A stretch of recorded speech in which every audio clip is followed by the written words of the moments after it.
दोस्तों आज की इस वीडियो में मैं आपको बताने जा रहा हूँ हाई ब्लड प्रेशर के बारे में, जिसको हाई बीपी बोलते हैं अपन, है ना, या जिसको मेडिकल में हाइपरटेंशन बोलते हैं। तो ये क्या होता है, साथ में आपको बताऊंगा कि ये हाई ब्लड प्रेशर जो होता है वो हार्ट से कैसे होता है, क्योंकि आपको मेरे हाथ में मॉडल दिखेगा, ये जैसे दिल है, हृदय है हमारा, ये कैसे काम करता है ना। इसके अलावा जैसे आपने सुना है बीपी ज़्यादा होने को क्या बोलते हैं, 140 190 हो गया, 160 हो गया, 180 हो गया, तो ये क्या होता है, ऊपर का क्या होता है, नीचे का क्या होता है, पूरा डिटेल में समझाने वाला हूँ। साथ में आपको बताऊंगा कि इसके लक्षण क्या होते हैं, हाई बीपी को कैसे पहचानें और इसके क्या कारण होते हैं, कॉजेज क्या होते हैं, और साथ में आज आपको इंपॉर्टेंट ये बताने वाला हूँ कि इसका इलाज कैसे करें, घरेलू उपचार कैसे करें जिससे आप अपने ब्लड प्रेशर को कंट्रोल कर सकते हैं। तो पूरा सब कुछ डिटेल में समझाने वाला हूं। तो मैं डॉक्टर वकील खान आप सभी का स्वागत करता हूं मेरे यूट्यूब चैनल में। तो वीडियो आखिरी तक जरूर देखें, बहुत इंटरेस्टिंग और बहुत इन्फॉर्मेशन और यूजफुल होने वाली है। तो सबसे पहले हम बात करते हैं कि ब्लड प्रेशर क्या होता है। तो देखो, ब्लड प्रेशर हम बोलते हैं कि जो हमारा हार्ट होता है एक मस्कुलर ऑर्गन होता है, जैसे मेरे हाथ में आपको दिख रहा है, ये एक अंग है हमारा जिसको हार्ट, हृदय बोलते हैं।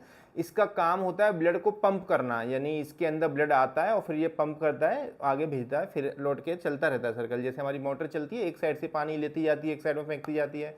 तो यही हमारा हार्ट का काम है, उसको ब्लड प्रेशर बोलते हैं। अब जैसे ये पहले मैं हार्ट के बारे में बताता हूँ आपको कि क्या होता है, कि जैसे ये हार्ट हमारा 4 चैम्बर से मिलकर बनता है, 2 होती है राइट साइड में, 2 होती है लेफ्ट साइड में, ठीक है। तो ये ऊपर वाले को हम बोलते हैं राइट एट्रियम, नीचे वाले को राइट वेंट्रिकल, 2 राइट के हो गए। लेफ्ट में एक ऊपर होता है उसको बोलते हैं लेफ्ट एट्रियम, नीचे वाले को लेफ्ट वेंट्रिकल। अब होता है क्या है कि हमारी पूरी बॉडी का जो ब्लड आता है हार्ट में, वो आता है ये वाली ऊपर वाली नस और ये नीचे वाली नस को, ये 2 खून की नस है, इनका नाम होता है सुपीरियर वेना केवा और नीचे वाली का इन्फीरियर वेना केवा, है ना। तो ये नीचे वाली शरीर के नीचे पैर, पेट वगैरह के लिए खून लेके आएगी, ऊपर वाली सिर का, हाथों का ब्लड वगैरह लेके आए, मतलब हाथ पैर, हाथों का, सिर वगैरह का लेके आएगी, हेड वगैरह का, इस वाली नस से आता है। दोनों से आकर के ये राइट एट्रियम में ब्लड भर जाता है ना। राइट एट्रियम से ब्लड क्या होगा, आगे जाएगा राइट वेंट्रिकल में, नीचे वाले चेंबर में। अब यहाँ से क्या होगा, ये खून की नस और निकलती है, इसको बोलते हैं पल्मोनरी ट्रंक, और आगे जाके ये पल्मोनरी वेन आर्टरी बन जाता है, सॉरी, है ना। तो पल्मोनरी आर्टरी ये राइट वेंट्रिकल से निकल के सीधे बगल में चले जाती है, इसको बोलते हैं लंग्स, फेफड़े, हमारे फेफड़ों में चला जाता है, क्योंकि इस ब्लड के अंदर क्या है, कार्बन डाइऑक्साइड भरा हुआ है, CO2। तो इसको चेंज करना है, अपने अंदर ऑक्सीजन लेके आना है। जैसे आप यहाँ देखेंगे ना, तो ये हार्ट हमारा बीच में यहाँ रहता है, ठीक है, हार्ट की इसके यहाँ रखा रहता है बीच में, एक इस साइड में लंग होता है, एक इस साइड में, 2 फेफड़े होते हैं। तो इस वाली खून की नस से राइट वेंट्रिकल से ब्लड कहाँ पहुंच गया, अब फेफड़ों में, दोनों साइडों में। अब ये लंग्स के अंदर क्या होगा, जो ब्लड के अंदर कार्बन डाइऑक्साइड थी वो निकल के बाहर आ जाएगी और ब्लड के अंदर ऑक्सीजन फिल हो जाएगी, मतलब भर जाएगी। तो ये हम जैसे सांस लेते हैं तो सांस हमारी कहाँ जाती है, और फेफड़ों के अंदर जाती है, तो वहाँ गैसेस से एक्सचेंज हो जाता है। गैसेस से एक्सचेंज होने के बाद में ब्लड के अंदर ऑक्सीजन भर गया, अब वो ब्लड फिर से लौट के हार्ट के अंदर आएगा, अब आएगा लेफ्ट साइड में ऊपर, है ना, लेफ्ट साइड के एट्रियम में, ऊपर वाले चैम्बर में, लेफ्ट एट्रियम से फिर वो जाएगा लेफ्ट वेंट्रिकल में। जैसे आप देखेंगे ये 2 खून की नसें इधर दिख रही हैं, 2 इधर, इनको बोलते हैं पल्मोनरी वेन, है ना। इस पल्मोनरी वेन के थ्रू यहाँ पर आने के बाद में फिर ब्लड गया आगे लेफ्ट वेंट्रिकल में। लेफ्ट वेंट्रिकल से क्या होता है कि एक बड़ी नस निकलती है जिसको बोलते हैं अयोटा। अब ये पूरी बॉडी में सप्लाई करने जाएगी, इसी के अंदर के हम ब्लड प्रेशर को चेक करते हैं, जिसको हम ब्लड प्रेशर बोलते हैं। तो ये रेड कलर की बड़ी नस अयोटा बोलते हैं, ये क्या करती है, पूरी बॉडी में जगह जगह ब्लड सप्लाई करती जाती है। जैसे सिर के लिए दे दी 2 आर्टरी, है ना, खून की नस दे दी, कॉमन कैरोटिड आर्टरी बोलते हैं, 2 हाथों के लिए दे दी, है ना, फिर पेट में देंगी, फिर पेट के अलावा फिर 2 पैरों को दे देती है। तो मतलब इसी में से सारी नस निकलती है, फिर वो लौट के इधर ही आ जाता है। तो इसके अंदर जो ब्लड प्रेशर होता है उसको हम चेक करते हैं कितना है, ठीक है। तो अब ब्लड प्रेशर जैसे आपने देखा होगा, मैंने बताया था कि जैसे 120/80 यानी 120/80 मिलीमीटर ऑफ मरकरी बोला जाता है, ये इसको चेक करते हैं मिलीमीटर ऑफ मरकरी में, ये नॉर्मल माना जाता है, ठीक है। अब मान लीजिए अगर ये इसके ऊपर जैसे जाता है तो उसको हम हाइपरटेंशन बोलते हैं, नीचे लो ब्लड प्रेशर बोल देते हैं, नीचे आता है। अब कितने के ऊपर हम बोलते हैं, तो 140/90 यानी 140/90 के ऊपर अगर आ रहा है तो वो हाइपरटेंशन में माने जाएंगे, आप बीपी बढ़ा हुआ है आपका, ठीक है। नीचे साइड में बात करें तो 90/60 मिलीमीटर ऑफ मरकरी हो जाए, ऊपर का 90 नीचे का 60 हो जाए, तो इसको हम बोलते हैं लो ब्लड प्रेशर है या हाइपोटेंशन, ठीक है। अब पॉइंट आता है कि ये 2 क्या होते हैं, जैसे मैं बोला ना आपका, नॉर्मल की बात करते हैं पहले हम। नॉर्मल जैसे 120/80 होता है, तो 120 क्या है, 80 क्या है, तो इसको जैसे ऊपर का जो ब्लड प्रेशर होता है वो 120, नीचे का 80, तो ऊपर वाले प्रेशर को हम बोलते हैं सिस्टोलिक ब्लड प्रेशर। सिस्टोलिक मतलब होता है जैसे जो दो टर्म दिए गए हार्ट की जो एक्टिविटी होती है उनको, मतलब ब्लड प्रेशर को, ऊपर वाले को बोलते हैं सिस्टोलिक, नीचे वाले को डायस्टोलिक, ठीक है। तो सिस्टोलिक क्या होता है, 120 जो मैंने अभी आपको बताया, तो ये मतलब है इसका कि हार्ट जब पंप करेगा, जैसे हार्ट ने, अच्छा हार्ट कंटिन्यू नहीं चलता है, पंप करता है फिर थोड़ी देर रुकता है फिर पंप करता है, फिर ऐसे कॉन्ट्रैक्शन रिलैक्सेशन होते हैं इसमें, ठीक है, फेज होते हैं, कॉन्ट्रैक्ट किया फिर रोका फिर रिलैक्स हो गया फिर उसके बाद में कॉन्ट्रैक्ट किया, ऐसे चलता रहेगा। जैसे मशीन की तरह परमानेंट नीचे चलता है लेकिन अपना बीच में ब्रेक ले लेके चलता है हार्ट हमारा, ठीक है। तो इसमें इवेंट होते हैं जैसे हार्ट के अंदर, जैसे आप देख सकते हैं डिटेल में, अगर देखना चाहे तो मेरे यूट्यूब चैनल पर जाके देख सकते हैं इसका। अब पॉइंट आता है कि जैसे 120 क्या हुआ, तो 120 हुआ कि हार्ट ने जब ब्लड को पंप किया, फेंका आगे इस वाली नस के अंदर, तो वो कितनी स्पीड से प्रेशर से फेंक रहा है उसको बोलते हैं ऊपर वाला ब्लड प्रेशर, ठीक है। तो जैसे मान के चलिए किसी का 120 स्पीड से फेंकता है, किसी का 130 की स्पीड से, किसी का 134 140, वो किसी का ज़्यादा है तो 150 तक फेंके और आगे भी जा सकता है। तो ये कितनी पंप उसने किया आगे, इसके कारण जो है कॉज होते हैं वो ज़्यादा ब्लड प्रेशर के मैं आगे बताने वाला हूँ। अभी तो मैं आपको बता रहा हूँ ऊपर का ब्लड प्रेशर क्या होता है, सिस्टोलिक ब्लड प्रेशर इसको बोलते हैं। तो ये हो गया पंप करने का जैसे स्पीड है ना, ये ब्लड प्रेशर खून की नसों में बहता है। अब इसके बाद नीचे का जो ब्लड प्रेशर होता है वो क्या होता है कि जैसे अब हार्ट ने पंप किया ब्लड, ठीक है, ओके, ब्लड गया खून की नसों में, वो आपने हाईएस्ट नाप लिया। अब जब हार्ट पंप करने के बाद थोड़ी देर रुकेगा तो जो खून की नसों के अंदर जो ब्लड भरा हुआ है उसका कितना प्रेशर है, आप ऐसे समझिए, जैसे मान के चलिए हमारे घर में पानी की मोटर लगी हुई है, ठीक है। अब पानी की मोटर हम दूसरी मंजिल तीसरी मंजिल तक उसी मोटर से पानी पहुंचाते हैं, ठीक है, पूरे घरों में यानी पूरे मकान में हर रूम में उसी मोटर से पानी चलता है। अब हमने मोटर ऑन कर दी तो हमारी मोटर ऑन होने के बाद पानी पूरे कमरों में और सारे नलों में आएगा, छत पर भी पहुंचेगा। तो वो कितना स्पीड से प्रेशर से आ रहा है, जैसे आपने देखा फुल स्पीड में वोल्टेज बढ़ा दो तो फुल स्पीड में पानी फेंकेगी मोटर तो ज़्यादा दूर तक गिरेगा, स्लो चलाएंगे तो थोड़ा स्पीड कम हो जाएगी, तो प्रेशर कम है, बोलते हैं ना प्रेशर कम है, तो ये प्रेशर ऊपर का हो गया। अब जो लो प्रेशर किसको, मतलब नीचे वाला डायस्टोलिक किसको बोल लेते हैं कि आपने मोटर ऑन की, वो प्रेशर से जाने लगा, वो ऊपर का कितनी स्पीड से चली वो हाई हो गया। अब जब आपने मोटर बंद कर दी तो जो आपकी दूसरी तीसरी मंजिल तक पाइपलाइन भरी है, फैली हुई है, तो पाइपों के अंदर अभी भी पानी भरा हुआ है ना। तो जो पाइप के अंदर पानी भरा है वो बैक फ्लो मार रहा है, यानी पाइप के अंदर जो प्रेशर है अभी जैसे पानी भरने की वजह से वो कितना है उसको बोलते हैं डायस्टोलिक। तो जैसे नीचे का प्रेशर हमारा, ठीक है। तो जैसे हमारे शरीर में भी नसें, नसों के अंदर खून भरा रहता है, तो उसके जब हार्ट ने पंप किया, रुकेगा हार्ट, तो उस टाइम पे कितना प्रेशर है उसको बोलते हैं डायस्टोलिक प्रेशर, नीचे वाला, ठीक है।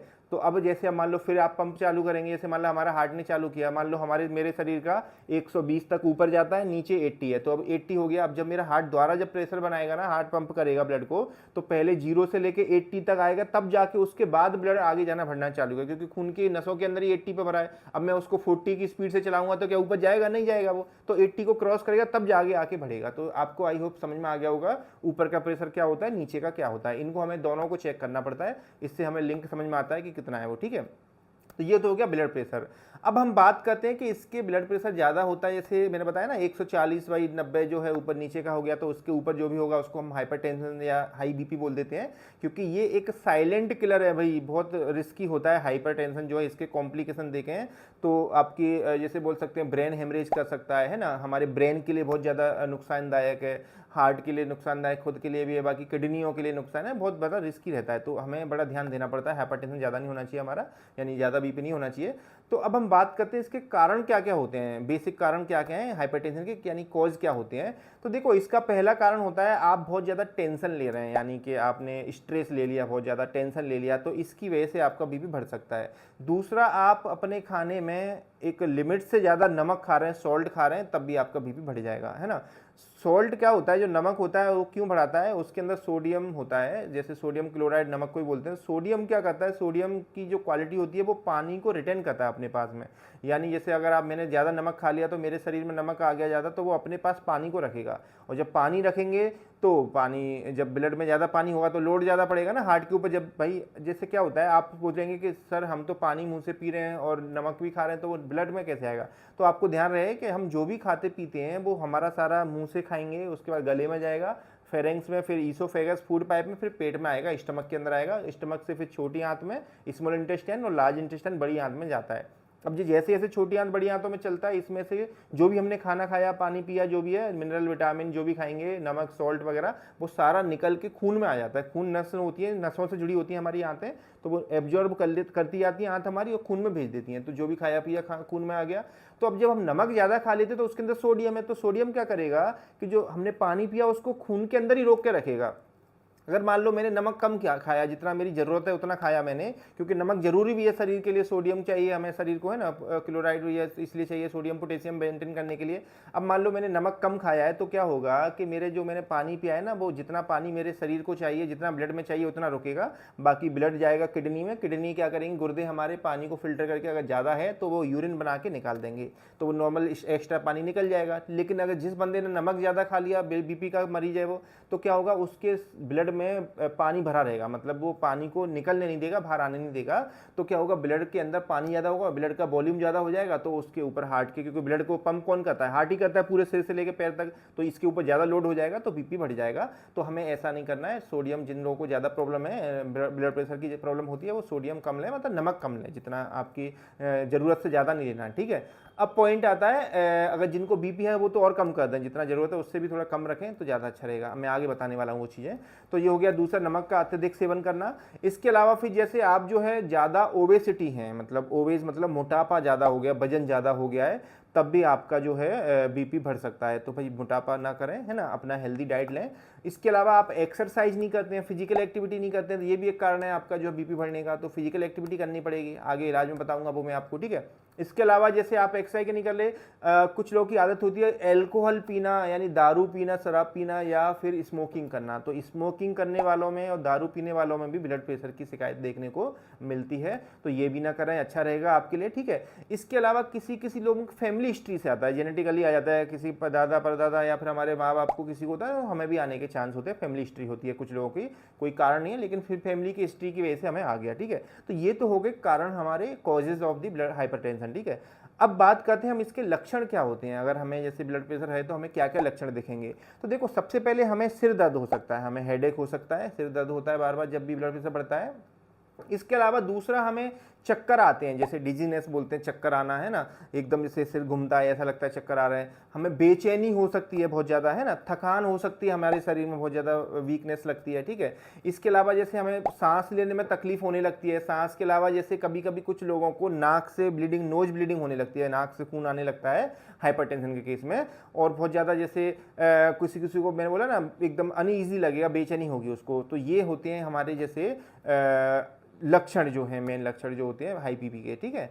अब आता है पॉइंट, ये तो हो गए सारे लक्षण, इलाज। अब मतलब लक्षण और जो है कॉजेज, कारण जो बताई मैंने। अब मेन पॉइंट आता है कि भाई इसको ठीक कैसे करें, मतलब हम हाइपरटेंशन को कंट्रोल कैसे करें, इलाज क्या करें, उपचार क्या करें इसका। तो देखो, मैं आज आपको बेसिक घरेलू उपचार बताता हूँ, इनको करने से बहुत अच्छा फायदा मिलता है आपको, कंट्रोल में आता है बीपी आपका। तो घरेलू उपचार की बात करें तो देखो, सबसे पहले मैं आपको एक बताऊंगा, हॉट फुट बाथ बोलते हैं, बड़ा आसान तरीका है, घर में आसानी से कर सकते हैं और बीपी में बहुत अच्छा रिलीफ मिलता है। हॉट फुट बाथ बोलते हैं, बाथ मतलब नहाना, फुट मतलब पैरों को नहलाना है गर्म पानी में, हॉट मतलब हॉट। तो उसके लिए क्या करें, बड़ा आसान है, एक बाल्टी लेंगे, बड़ी बाल्टी, चौड़ी थोड़ी बड़ी बाल्टी होनी चाहिए, उसके अंदर गर्म पानी भर दें आप, ठीक है। गर्म उतना है जितना आप सहन कर लें, जले नहीं हमारे पैर, ठीक है। उस गर्म बाल्टी के अंदर अपने दोनों पैर रख के बैठ जाए। जैसे मान लो मैं कुर्सी पे बैठा हूं तो मेरे पैरों की तरफ बाल्टी रखी, मैंने बाल्टी के अंदर पैर रख दिए। अब पैर हमारे आधे, जैसे घुटने के नीचे के आधे तक डूब जाएं, या आधे से थोड़ा ऊपर भी होगा चलेगा, लेकिन आधे तक तो डूबने होनी चाहिए। घुटने के नीचे जो हमारा पैर होता है वो आधा डूब जाए पानी के अंदर, ठीक है। इतने आपको पानी के अंदर, गर्म पानी के अंदर अपने पैर 10 मिनट के लिए रखने हैं। आप 2 दिन में 2 बार रख सकते हैं, तो इससे आपका ब्लड प्रेशर कम हो जाएगा। इससे कैसे होता है कि जो हमारी खून की नसें होती हैं, गर्म पानी में हम जब पैर रखते हैं, पैरों में, पैरों की जो खून की नसें, तो वो वैसो डायलिटेशन होता है, मतलब खून की नस थोड़ी मोटी हो जाती है, मतलब फूल जाती है। तो उससे क्या होगा, जो हमारे हार्ट के ऊपर, हृदय के ऊपर लोड था ना, हाइपरटेंशन, बीपी ज़्यादा ब्लड का, तो वो थोड़ा डाइवर्ट होकर पैरों की तरफ चले जाता है, लोड कम होता है तो बीपी थोड़ा कम हो जाता है, ठीक है। दूसरा, आप एक आइस रबिंग कर सकते हैं गर्दन के ऊपर, ये आपको तुरंत रिलीफ कर देगा, यानी बीपी कम करने में। उसके लिए आप क्या करें, कुछ आइस क्यूब लें, जैसे बर्फ़ आती है, बर्फ़ के कुछ टुकड़े लेकर के उनको एक पन्नी के अंदर बांध दें, यानी पॉलीथीन के अंदर बांध के एक पोटली ऐसी बना लें। अब उस पोटली को जैसे आइस क्यूब, या आपने बड़ी कोई कटोरी में से निकाली बर्फ़, या कोई भी मतलब टुकड़ा लेना है बर्फ़ का, उसको पन्नी में बांध के अपनी गर्दन के पीछे रब करना है, मतलब रगड़ना है, मसाज करनी है उसकी, मतलब ऐसे ऊपर नीचे फ्रिक्शन करना है, उसको रबिंग बोलते हैं एक्चुअली, है ना। तो उसको करना है, जैसे गर्दन के पीछे, ऊपर नीचे रगड़ना बोलते हैं हिंदी में, सॉरी उसको। तो रगड़ें गर्दन के पीछे उसको, तो गर्दन के पीछे ये 5 मिनट के 3 से 5 मिनट करेंगे, उसमें आपको बीपी कम होने के अच्छे चांसेस रहते हैं, आपका बीपी कम हो जाता है। इसके अलावा फिर जैसे और घरेलू उपचार की बात करें तो आप जो है डाइट में ले सकते हैं, आप जो है लहसुन का सेवन करना चाहिए हाई बीपी वालों को लिए, क्योंकि लहसुन की 1 या 2 कली सुबह सुबह खाली पेट खाने से बहुत अच्छा रिजल्ट मिलता है। लहसुन कैसे काम करता है, एक्चुअली लहसुन के अंदर एक बहुत सारे वैसे कंपोनेंट्स होते हैं, लेकिन इसके अंदर एक सब्सटेंस होता है, इसको बोलते हैं एलिसिन। एलिसिन तत्व रहता है लहसुन के अंदर। वो एलिसिन क्या करता है, जो वैसो डायलिटेशन करता है, हमारी खूनों को नसों को मोटा कर देता है। तो खून की नसों में मोटा हो जाएंगी तो ब्लड ज़्यादा जाएगा, तो आराम से प्रेशर चला जाएगा। अब आप ऐसे समझिए, जैसे खून की नस से कैसे ब्लड प्रेशर का लिंक होता है कि आपके घर में एक पानी की मोटर लगी हुई है, पानी की मोटर है, बड़ी मोटर है, उसके पाइपलाइन सारे जुड़े हैं, पानी ऑन की हमने मोटर, पानी पूरे घर में चला गया, पाइपलाइनों में सब जगह चला गया, कोई प्रॉब्लम नहीं आई, एक जितनी इसकी प्रेशर था उतना चला गया, ठीक है। अब मान लो हमने उसी मोटर की जो पाइपलाइन है, सब पाइप मोटे पाइप निकाल के पतले पतले छोटे छोटे पाइप लगा दिए, तो क्या होगा, अब आप मोटर ऑन कर रहे हैं तो भाई पानी जाने का रास्ता नहीं है, क्योंकि आपने पाइप जो पहले मोटे लगने चाहिए वो बहुत छोटे छोटे लगा दिए। या आप मान ले कि चलिए बड़ी मोटर में आपने बिल्कुल छोटा सा पाइप लगा दिया, तो लोड पड़ेगा कि नहीं, हार्ट के मोटर के ऊपर पड़ेगा। उस पाइपलाइन के अंदर इतना प्रेशर से पानी जाएगा क्योंकि बहुत छोटा पाइप है, और वहीं आप मोटा पाइप लगाएंगे तो उसमें लो हो जाएगा प्रेशर, है ना। तो वैसे ही हमारी जो खून की नस जब छोटी हो जाती है, सिकुड़ जाती है, तो हमारा बीपी बढ़ जाता है। तो हमें क्या करना है, ये लहसुन क्या करता है, खून की नसों को थोड़ा डायलेट कर देता है, जिससे कि आपका बीपी कम हो जाता है, ठीक है। तो रेगुलर 1-2 कली रेगुलर सुबह सुबह खाली पेट कच्ची चबा के आप खा सकते हैं, इससे बड़ा अच्छा फायदा मिलता है लहसुन से, ठीक है। दूसरा, आप जो है जीरा और शहद, यानी काला जीरा आता है, उस जीरे को पीस के पाउडर जैसा बना के उसमें 1 चम्मच जीरे का पाउडर, 1 चम्मच शहद मिला के आप उसको रेगुलर खाते हैं सुबह, तो आपको बीपी में अच्छा फायदा मिलेगा, यानी आपके बीपी को कंट्रोल करने में मदद करेगा ये, ठीक है। इसके अलावा आंवला बहुत अच्छा काम करता है, तो आंवले का जूस ले सकते हैं आप, आंवले का पाउडर ले सकते हैं ना, आंवला जो है आप जानते होंगे, है ना। तो आंवले का जूस जैसे कितना लेना है, तो आंवला जो है आप जूस जो ले रहे हैं तो करीब 20 से 30 ml आंवले का जूस, उसमें 20-30 ml उतना ही पानी मिला के मिक्स करके आप पी सकते हैं रेगुलर, ठीक है। तो ये आपको बड़ा अच्छा फायदा करेगा। पाउडर लेते हैं कुछ लोग, तो 1 चम्मच आंवले का पाउडर 3 से 5 ग्राम करीब, 5 ग्राम के करीब मान के चलिए, उसमें उतना ही शहद मिला के आप ले सकते हैं, तो ये भी अच्छा काम करता है ना आपका बीपी कम करने में।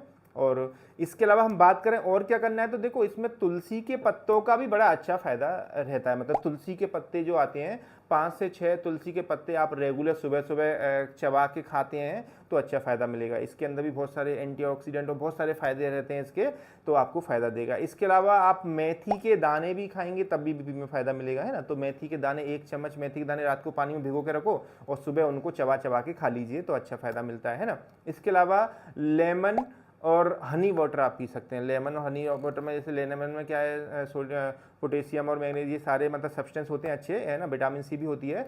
तो आप एक काम कर सकते हैं, 1 गिलास पानी में आधा लेमन मतलब नींबू निचोड़ें, और उसमें 1 या 2 चम्मच शहद मिला दें, उसको मिक्स करके पिएं। अच्छा ध्यान रखें नमक ना डालें इसमें आप, ठीक है। तो आप पिएंगे तो आपको अच्छा फायदा मिलेगा। ये आपके नेचुरल इलाज हो गए। अच्छा, इसके अलावा फिर आप जैसे दूसरी चीज़ें, आप रेगुलर वॉकिंग करना बहुत ज़रूरी है आपके लिए। वॉकिंग करने से बहुत ज़्यादा बीपी में कंट्रोल करने में मदद मिलती है। तो कम से कम मैं जैसे अपने सारे पेशेंट मरीजों को बोलता हूँ कि भाई आप 40 मिनट का वॉक रेगुलर रखो, तो आपको बहुत सारी बीमारियों से निजात मिल जाएगा। तो 40 मिनट का वॉक अगर आप वॉकिंग रेगुलर कर रहे हैं, टहलने जाते हैं 40 मिनट के लिए, तो आपके लिए अच्छा है। जैसे मैं अपने मरीजों को बोलता हूँ, घड़ी लगा के जाओ, है ना, अपने घर से निकलो, 20 मिनट घर से दूर चले जाइए। तो दूर घर से 20 मिनट जाएंगे तो आपको 20 मिनट आने में लगेगा, तो 40 मिनट हो जाएगा। तो आप 20 मिनट चलें, दूर गए, फिर आने में लगेगा। तो ऐसे रेगुलर 40 मिनट की वॉक आपको करना बहुत ज़रूरी है।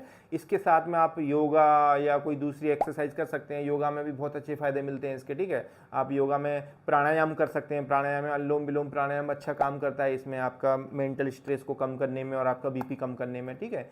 इसके अलावा फिर जैसे आपको डाइट में भी कुछ मॉडिफिकेशन करने पड़ेंगे, खाने पीने में मेनली। तो खाने में आपको जैसे आप जो है एक तो नमक का सेवन कम कर दें, नमक बहुत ज़्यादा नहीं लेना है, ठीक है, नमक कम मात्रा में लेना है। दूसरा, आपको जो है ग्रीन वेजिटेबल्स, हरी पत्तीदार सब्जियां खाएं, है ना। आप फ्रूट्स खा सकते हैं, फ्रूट्स के अलावा ड्राई फ्रूट्स ले सकते हैं, सीरियल्स और जैसे पल्स वगैरह, दाल वगैरह खाएं, है ना, तो अच्छा फ़ायदा मिलता है।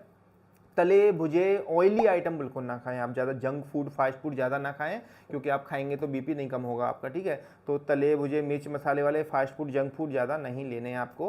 और मैं तो बोलूँगा अभी बीपी की प्रॉब्लम है आपको, तो ना लें तो ज़्यादा अच्छा है, ठीक है। इसके अलावा जैसे और बात करें तो हम आपको एकदम जैसे मेंटल लेवल से भी स्ट्रेस फ्री रहना है आपको, यानी कि आपको ड्रिंक वगैरह भी नहीं करनी है, स्मोकिंग बिल्कुल नहीं करनी है, ठीक है। नींद पूरी करना बहुत ज़रूरी है इसमें, कम से कम 6-7 घंटे, आपको 7 घंटे तो सोना चाहिए, है ना। तो ये आप सारा करते हैं तो बीपी में बहुत अच्छा आपको कंट्रोल करने में मदद मिलेगा।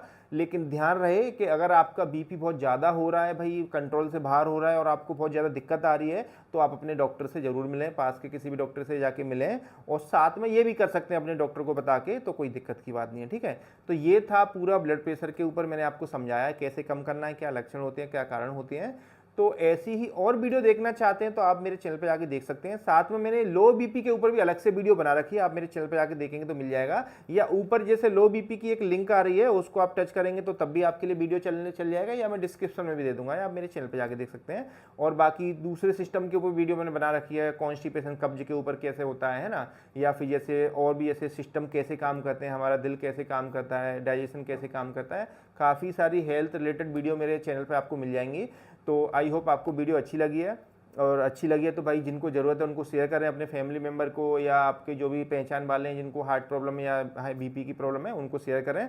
और अगर आपको कुछ पूछना है तो मुझे कमेंट करें, और अगर वीडियो अच्छी लगी है तो लाइक ज़रूर करें, और चैनल सब्सक्राइब करना ना भूलें, क्योंकि चैनल सब्सक्राइब करने में आपके पैसे नहीं लगने हैं, फ्री में ही करना है। तो ये फ्री में सब्सक्राइब करें तो भाई इससे मुझे थोड़ा मोटिवेशन मिलेगा, तो मैं ऐसी आपके लिए और वीडियो लेके आते रहूँगा। मेरे बिजी शेड्यूल में से टाइम निकाल के कुछ मुझे मोटिवेशन मिलेगा, आप सब्सक्राइब कर रहे हैं तो भाई पक्का मैं और वीडियो लेके आते रहूँगा।